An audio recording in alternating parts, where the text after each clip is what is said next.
Okay, so welcome back to How to Meet the Bay. Here we are, hole 2, named Dragon's Back. It's a par 5, 573 yards from the back tee. So hopefully we made par on the first hole. Guys, what are your thoughts when you get to this tee shot? What are you thinking, Sue? Absolutely, just keep your ball left. There's a lot of space on the left-hand side. There's 3 trees on the hill, or I always quite like to look at the peak of the mountain in the background there. Maybe try and work something up that, depending on the wind. But really, all in all, anywhere up this left-hand side is no problem at all. This hole's more about setting yourself up for the second shot. So anywhere and play up that left. What about you, Eric? It's never a 2-shot hole for me, so I'll play as a 3-shot hole. Sometimes I'll tee off with a 3-wood if it's downwind. So if I'm not using my driver, the bunker on the right will not be in play, and I have a wide fairway to hit. Maybe I need to hit a longer second shot, but it's fine if it's downwind. Yeah, interesting. Yeah, very good. Let's go down to the fairway and have a look at the second shot. All right, you find the fairway here on hole 2, and we have a funny second shot because it's kind of blind. So, Kingsley, Sam?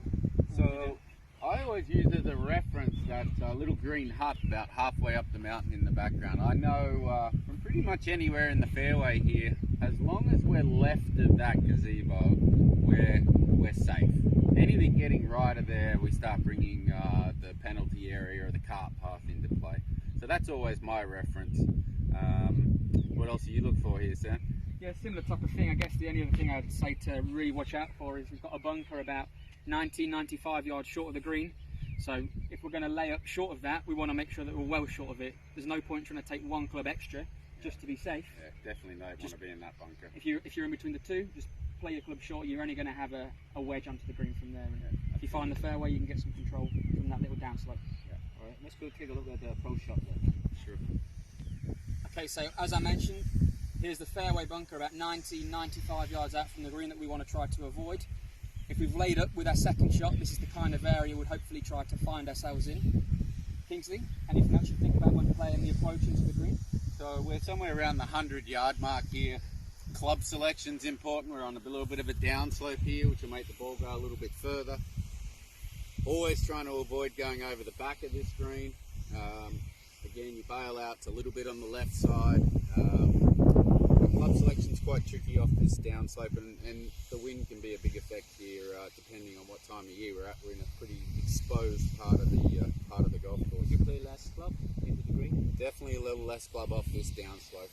And you know, if you get down a little further here, it might even be getting into 1.5 clubs. That ball's going to come out pretty low off this downslope, which doesn't hurt when it's quite windy here. Yeah, always play to the wind, because wind is a big factor here on hole 2. I may not play less club, but I may do smaller swings just to make sure the ball get on the green. Control that flight.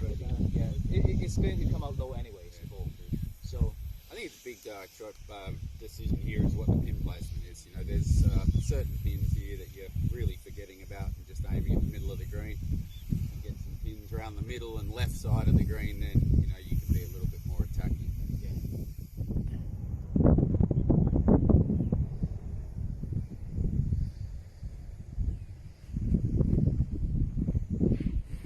So we found ourselves down here, hole 2. Hopefully green side on either 2 or 3 shots. What are you guys thinking?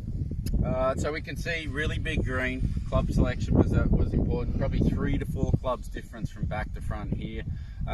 This is the area I'm sort of looking for though. This is your safe area here. A little bit of a slope down here, but a lot of space. Nothing to really chip over.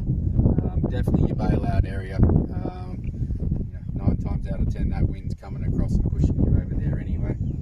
What about you, Eric? I think this area is very useful for this hole, short left of green, because sometimes we play in Clearwater Bay, it's always quite windy, right? Yeah.